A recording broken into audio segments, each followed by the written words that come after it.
Uh, the Cuyahoga County Finance and Budgeting Committee meeting for Monday, September 15th, 2014 will please come to order. And I would ask the clerk to please call the roll. Calling the roll, Mr. Miller. Here. Mr. Gallagher. Mr. Gallagher is absent. Mr. Jones. Mr. Jones is absent for the moment. Ms. Connolly. Ms. Connolly is absent. Mr. Greenspan. Here. Mr. Schron. Here. Mr. Brady. Here. We have a quorum. Thank you. And Councilman Jones just stepped out for a moment, as expected, back momentarily. Do we have anyone who has signed in for public comment? No, Mr. Chair, no one has signed in. Okay. Thank you. And the next item, item 4, is approval of the minutes from the September 2nd, 2014 meeting. They're in the packet, and at the appropriate time, I'll entertain a motion to approve those minutes. So moved. Second. Been moved and seconded to approve the minutes from September 2nd. Any discussion? Hearing none, all those in favor say aye. Aye. Any opposed say no. Okay. Ayes have it, and the minutes are approved. Matters referred to committee. Ordinance 2014-0021. Ordinance 2014-0021, an ordinance amending Chapter 701 of the Cuyahoga County Code by adding Sections 701.06 and 701.07 to establish guidelines for the county's investment policy and financial reporting requirements for Cuyahoga County. Okay, thank you very much. This is the financial reporting legislation. I'd like to thank the many people who have worked with me on this legislation for a good length of time, including Wade Steen, Matt Rubino, Director Parks, Director Murray, Amy Bauman, Valerie Harry, Trevor McAleer, Mike King, Joe Nani. I appreciate all their efforts that have made this possible. I'm able to share that that through the mediation of staff that Council President Connolly is now comfortable with this legislation and supports it, and Councilman Gallagher does as well. Everybody else is here. It's been well discussed, and I'm going to make a motion that we refer Ordinance 2014-0021 to the full council for second reading. Is there a second? Second. It's been moved and seconded. Is there any further discussion? Hearing none, all those in favor say aye. Aye. Any opposed say no. Ayes have it, and the ordinance is recommended. Next item, please. Resolution 2014-0223, a resolution accepting the rates as determined by the Budget Commission, authorizing the necessary tax levies and certifying them to the county fiscal officer, and declaring the necessity that this resolution become immediately effective. Okay, I'll call forward Director Murray, and I would bring to everybody's attention that this resolution is required to meet an Ohio Revised Code provision that we have to do this, and the provision is that we have to do this by October 1st. So if we're comfortable with the legislation, we're going to want to recommend second reading suspension on this item so that it could be passed out at next Tuesday's full council meeting. Director. Thank you, Chairman Miller. As you mentioned, this resolution is essentially required by the Ohio Revised Code. This allows us to set the fiscal officer to set the property tax rates for collection year 2015. We will be setting tax rates with this resolution for obviously the general fund, Health and Human Services, our Board of Developmental Disabilities, as well as the county library. So I ask for your approval. And Director, Is there any change to the allocation between the general fund and the debt retirement? No, we kept it identical to 2014. We have sufficient resources within the debt service fund that we didn't feel that we needed to make any changes to the rates. And are there any questions by my colleagues?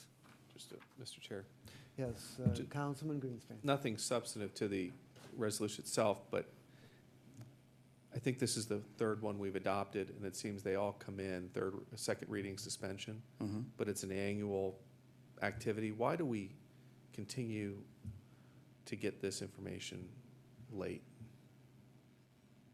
I mean, we could have done this in August. We didn't have to wait until, we could have done it in July. Why do we continually wait to get information and then have to do a second reading suspension? I don't believe it was a specific, I don't believe we're holding the information, Councilman Greenspan. At this point,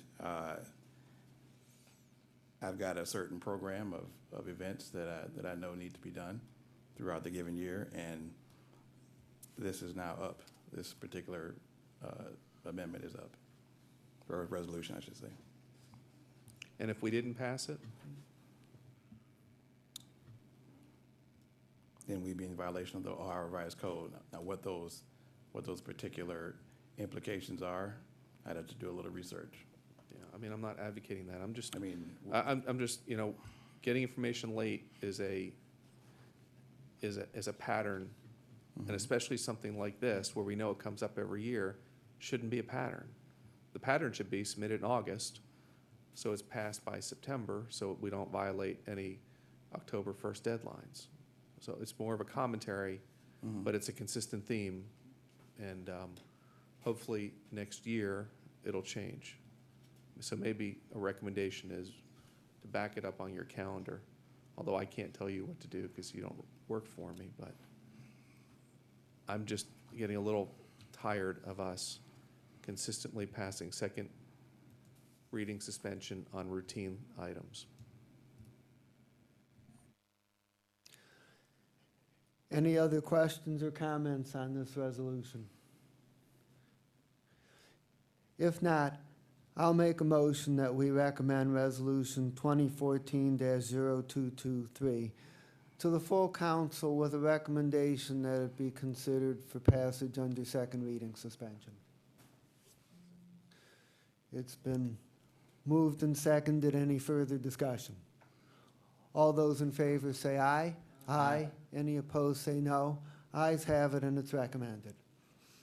The final item on our agenda is under miscellaneous business. It's the discussion of the process for the 2015 budget update hearings, and the draft schedule is in front of you.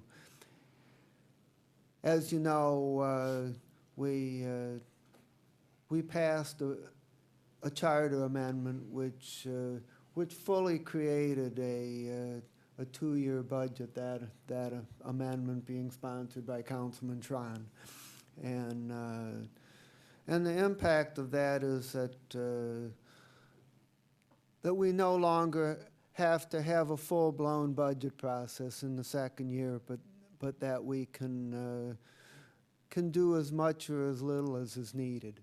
And the intention that we're looking for is that when we get the recommendations from the administration on Wednesday, November 12th, and note that even though it's a Wednesday, that is a council meeting day. The council meeting on that day is delayed one day because of the Veterans Day holiday.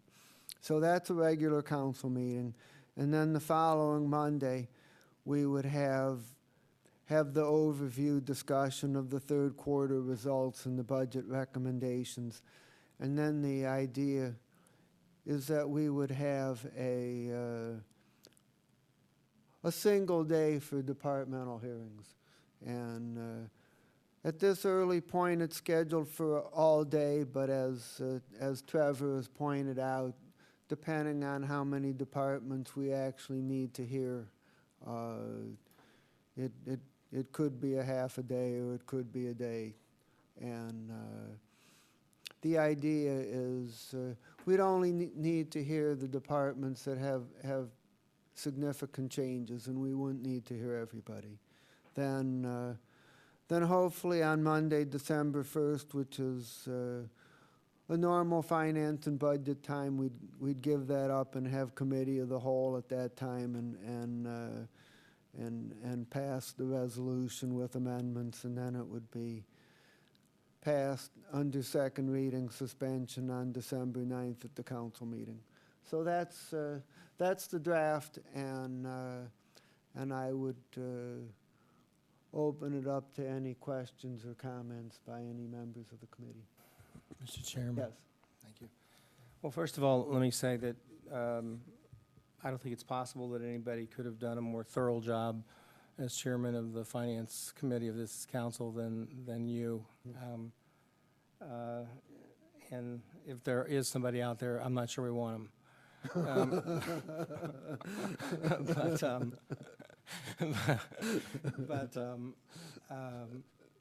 I was, you know, you know what you have in mind here, and so I don't entirely, but I wish you would. I would like to recommend to you that you take another look at this. Part of the reason we went to the biennial budget hearing, budgets was partly to mirror, like Councilman Schron suggested, and several of us, particularly those of us who had sat on the legislature and were used to two-year budgets, thought was wise, and partly it was to avoid not this, because this isn't nearly as extensive, of course, as budget hearings, but I guess I just have to focus in on this Thursday, November the 20th, 9 to 5 meeting you've got here. And I'm mindful that there are always a lot of things at the end of the year. This particular year, there seems to be more than our share, or anyway, more than what is typical. And at the end of an administration, and a lot of, as you know, people interested in trying to get their work as they see it completed by the end of this year. And so this, by its nature, takes time off the calendar for other things. Now, I'm not saying it's unreasonable or anything like that, but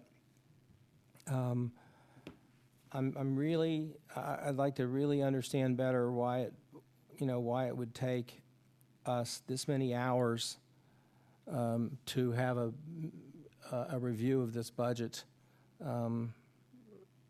this particular year. Is there something that is out there that's unusual, that requires lots of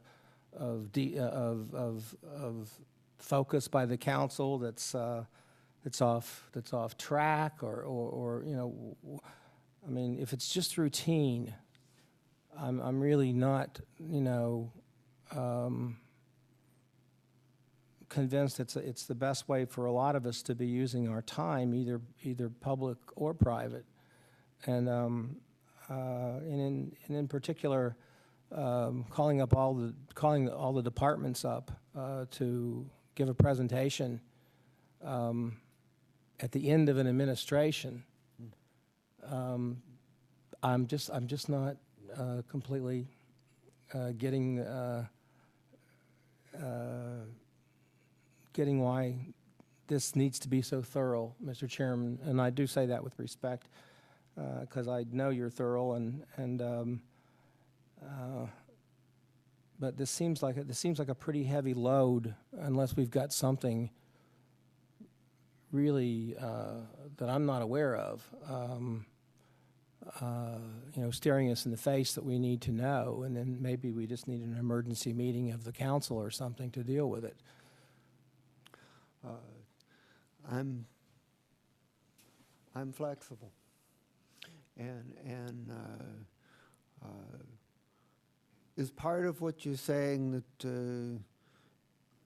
that you would not like to have a separate day on the Thursday and to try to fit this into the regular Monday, Tuesday, Wednesday schedule, which I think is possible? That would get at part of what I'm saying. It would be working toward what I'm trying to say, and I'm not trying to be sarcastic. I really, I'm really trying to understand why just having departmental heads of an outgoing administration come in and give reports one after another for an entire day is somehow necessary. Okay, well, Maybe comment on the same thing. I know that you know from being in the legislature that they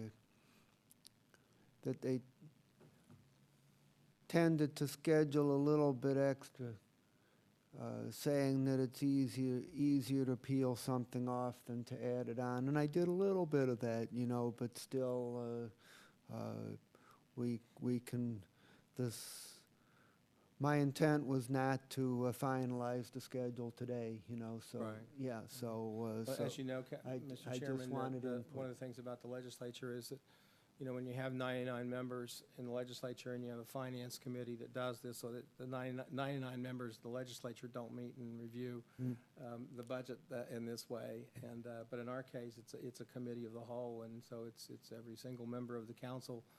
And many members, as you know, this is a part-time job, and many members, I don't think we're shirking our responsibility, feel like we, whether we get paid for it or not, have other things that we're interested in doing with our time. Okay. Councilman Schron. Thank you, Mr. Chairman, and I agree wholeheartedly with my colleague in complimenting you on your leadership and direction of the Finance Committee. I was pleased to see that we went to a two-year budget process, and it was actually my expectation that by itself would mean that we would be reviewing these almost on a two-year basis.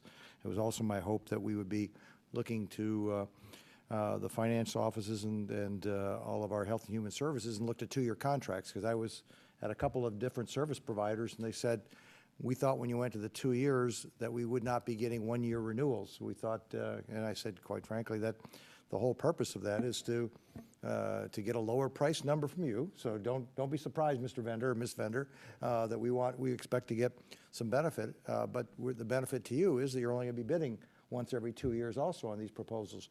So we should both all end up with the benefit. And we, as county council, brings us full circle that I thought that we too would get a reduced amount of review on this. And I know it is less than a full budget hearing. One of my suggestions to pull on, I think where my colleague was going, Mr. Brady, is instead of having the day blocked out, perhaps the same concept could be done by doing a written form and say, if you have something you'd like to propose in writing to us where it's a change of your budget, change of your program, submit it to us so we can understand, and then perhaps we would call a hearing on that particular item as opposed to blocking it out and having the folks come forward. Because I, like my colleague, we do know that one thing is for sure, there will be a new county executive come January 1st. There's a likelihood that some people will have left the cabinet or these administrative positions to follow other opportunities in their life as a result of who that is. I have a bias as to who I hope it is, but regardless of what follows out there, the idea being that if somebody is spending all the time, because it's like school, if you prepare and present for an hour, there's probably 4 to 5 hours worth of preparation to walk up there and present for that 1 hour. And so it would be my suggestion that if we find that there is a need to come back and review departmental changes and visions, because there's probably a likelihood there will be some turnover. It just happens in any administration. It happens in any office, anything of that nature. The chemistry won't be there. Whether it's as seamless as possible, there'll still be some changes. And so to have somebody stand up here on November 20th and tell us what his or her vision is for that department, only to find out come January 1st, it might be run by somebody completely different. I just think that we as a council and the Finance Committee perhaps would push this off to a later time to bring in council committee members from their committees. And again, I think a written form would be more than sufficient for them to tell us what their thoughts and dreams are about how they run their department. Thank you. I think the comments are well taken, particularly in light of how close we are to the end of the administration. I always envision a budget process as being very narrowly focused on the specific budget questions, but it just doesn't happen. You know, you hold a public hearing on the budget, and you're right, the directors do take this as an opportunity to lay out their vision for their agency, and a month before the administration ends is probably not the best time to do that. So I think you're on the right track, and we'll definitely take this into consideration. Any other comments? Yeah, Mr. Chair. Yes. I can probably save some time. Monday, December 1st, I won't be here, so that meeting will probably be about 8 minutes instead of 2 hours. But no, Can you look into the 12th, 2 days? The 12th. You'll be out of town that day, too? the 12th and the 20th? Yeah, 12th, yeah. The 20th. It's fine. No, I have a conflict on the 1st, but that doesn't mean anything in relation to how you schedule the meetings. You know, I just hope, once again, another dialogue here. I just hope that my impression of these hearings is helpful, but we know that when people are sitting at the podium, they're stifled in what they're going to tell us. So I just hope that come January, that the communication between and the feeling that staff can talk to council in a more candid, open dialogue is welcomed. It's welcome on this side of the dais. I hope it's welcome and encouraged on the other side. Because often we have directors stand there, and you can look and tell they want to say more, but they're hampered in not saying much of what they've been told to say. So I hope my intent is in saying that is not that these hearings aren't helpful, but they're so stifled and stymied on the other end. And we find out. Look, the devil's in the details. The numbers and the budgets and the performance vet themselves out, but we get told things at the podium that aren't as transparent as I know I would like to see. Councilman, are there other days in and around December 1st when you will also be out? Yeah, the 2nd's fine. No, I'll be back I travel back on the 1st. And you leave when? When do you start? For security reasons, I'd rather not say. Huh, The week of Thanksgiving is not good. I'll be back on the 1st. the week of Thanksgiving's not good. Do you have Okay. everything else is good for me except for the 1st? Okay, well, that's an important meeting, because that's when the amendments would be considered. So I would take conflicts into serious consideration on that particular meeting. And is there anybody else who has conflicts in and around the dates that we have listed here?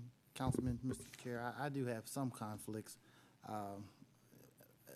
Overall, I think the time dedicated, I think we if you could really think about how we could distill it in some ways to, sometimes it's a challenge hearing department after department, but if we can get some of that information up front and then come in with targeted questions, maybe the number of hours dedicated might not be as necessary, but we can still accomplish the same goals and your objectives in a shorter time frame, maybe again within that Monday, Tuesday, Wednesday time frame. You know, I seem to be hearing people tell me to use my imagination, and I like that. You know, we may come up with a somewhat different way to do this that takes less time and Mr. try Chairman, it out. Yes. I appreciate what I appreciate the feedback, and this is the last formal, so I hope you don't mind if I don't get too caught up in formality here, but generally, you know, there's a broader kind of a discussion that council needs to have, and for a lot of people, about half the council that are involved in the private sector, as well as you know, trying to serve in a public body, they need, and I'm not lecturing because I'm not saying you don't know this, but people need to have more certainty about you know, when they're coming and going, so they can schedule. For those of us who don't do that, I mean, myself, for instance, you know, I tend to schedule the other meetings that people are constantly asking me to have with them, you know, on Thursdays and Fridays. And so, yes, I don't have a conflict, but I know as sure as I'm sitting here, and I'm not saying it would be more important than this, but I know as sure as I'm sitting here, somebody's going to want to talk to me on those days probably. And so it's not, it doesn't have to do so much with this particular schedule, but just in general. And as long as we're, you know, almost in a miscellaneous kind of frame of mind here, you know, we came into an entirely new, you know, situation. Never, you know, no precedents.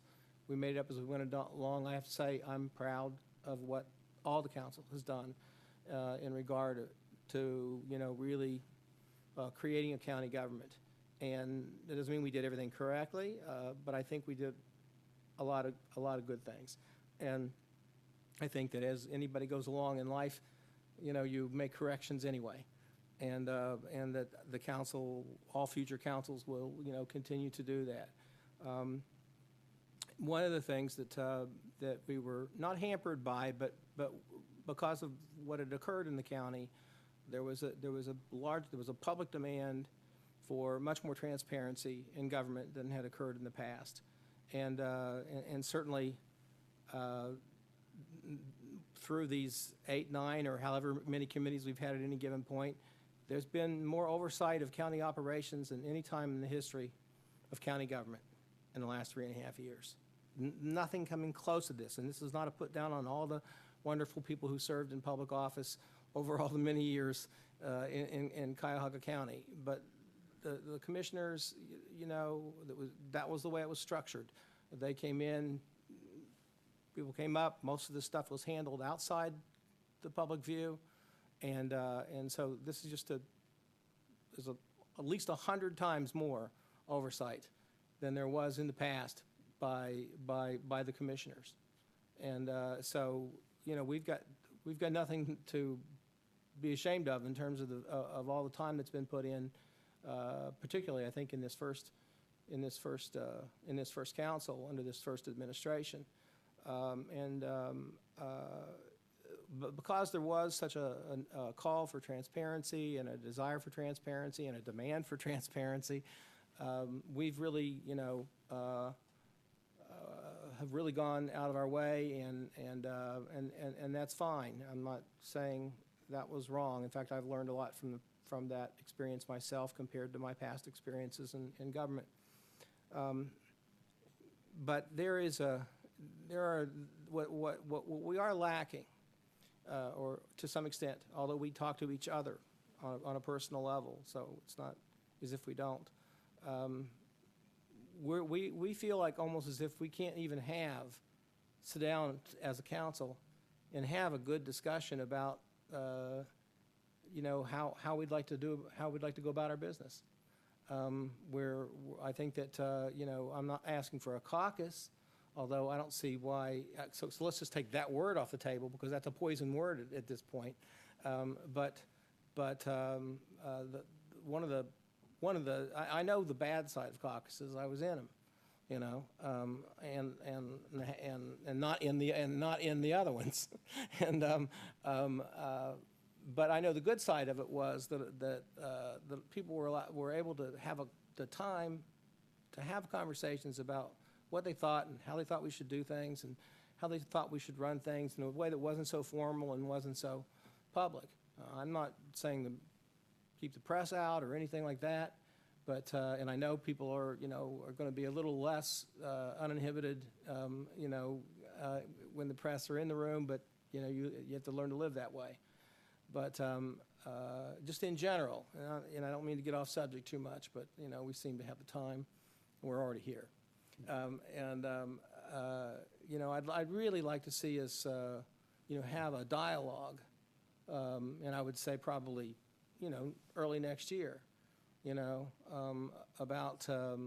about what we thought we did right, what we thought we did wrong, what we thought we could do better, how we should be organized, whatever people have on their minds, because that conversation never really took place. The last time we did it was really at Cleveland State 4 years ago, and it was under the, the auspices of Cleveland State.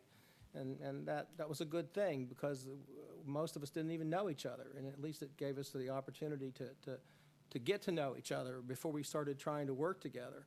So it turned out to be a good thing, and it was in public. In fact, it was in public so much we could hardly protect the members of the council from the public, as I recall.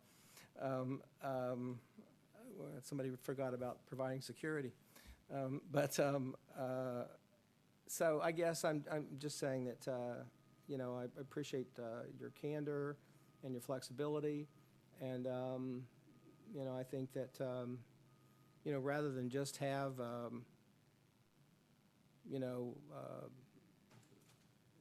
any chairperson or any person in leadership just sort of, and then don't get me wrong, perhaps I'm talking about myself. We'll make it that way. It'll make it easier. But rather than being autocratic about how we approach what we do, that we might learn a lot by getting together, and we'll invite the press if they want to come and sit and listen to us, and really just have a more freewheeling discussion about what we've learned in the last 4 years, and how we can improve what we do, and Councilman Tron. Yeah, thank you, Mr. Chairman. One of the things that sometimes is done in industry when you're doing this budget and is you do an exception report where you only discuss the exceptions to what has taken place beforehand, and if it's significant enough, that's what's discussed, and that's what you bring in, and that's the element. So you assume that everything else is basically what was presented a year ago, and you only do that, and if no one submits an exception in a written form to us, then we can assume that it's pretty much going through in the same thing that was done 2 years ago, because my assumption is in the state legislature, when you did your 2-year budget, you didn't come out and do the detail the year afterwards. That's the reason why you did the 2-year budget for that item. And so that an exception report would at least comply with what your thinking is, and to bring it forward without having to have the meetings. And then my colleague, as far as Mr. Brady on that, one of the things we had the same problem in our school board, in that it was, you got so ingrained in all the detail to make sure you weren't making a mistake and you weren't doing anything like that. And finally, we said, let's have a retreat, and we called them retreats. We called them work sessions, and we actually went out, and it was no ties, just more casual. If the press wanted to sit in there and listen to the conversation, there was absolutely zero legislation ever to be passed, zero votes, zero anything other than to talk through issues. And you game them, and you actually whiteboard them and say, what if we went this way? What if, and without any desire to have an outcome at the beginning be the result when you walked out of there. When the intent was it really flavored discussions that were going to take place in actions and activities from then on out. But it was truly more of that social compact that was so rich in that first meeting at Cleveland State. And like we all know, that we're all leery because we don't want to ever fall in the path of the past. But we do also realize that there's a lot to be gained by just sitting down and chatting on a casual basis, one-on-one with people about ideas and dreams, because this environment here is not as conducive in the formality of when you actually get to the legislation as it is when you're actually having those same kind of conversations. We, in our own business, we purposely made the area around the coffee pot, believe it or not, wider than the halls and any place else in the building, because we knew that around the coffee pot was where those discussions that we all know are so relevant and so valuable take place. New ideas, fresh concepts, and then they're taken back, and hopefully somebody from one of the departments then runs with it if it ends up percolating as a good idea, no pun intended with the coffee pot there. But the idea of a social retreat and a work session where you're actually just chatting, and I think it can be done with the budgets, it can be done with Health and Human Services, it can be done with economic development, because I think those are all areas. It might not be quite as much on public works because it's, you know, you've got to get the roads, you got to fix them. It's not quite as aspirational to whether or not unless we're talking about changing the kind of pavement we do, or some kind of chemical composition like they use over in Europe. Perhaps that, I don't want to be dismissive, but I mean, things I think can happen in that kind of social compact. And perhaps instead of the 20th being that kind of a function, we think about doing that after the first of the year and say, hey, let's have a retreat just on Health and Human Services, and let's have a retreat strictly on economic development. And the budgets will then get driven out of those ideas as opposed to the other way around. Fresh ideas, because we've done some, I think, as a county council and as a county executive, we've done some miraculous things. When you think about 200 years of government that was here before us in the county commissioners, and in just less than 4 years, we've made a monumental change, and not to mention just the fact the building we're even sitting in. So we can be pretty pleased with where we've come. I think the public has gotten their benefits out of this new form of government, and we got more to go. Thank you.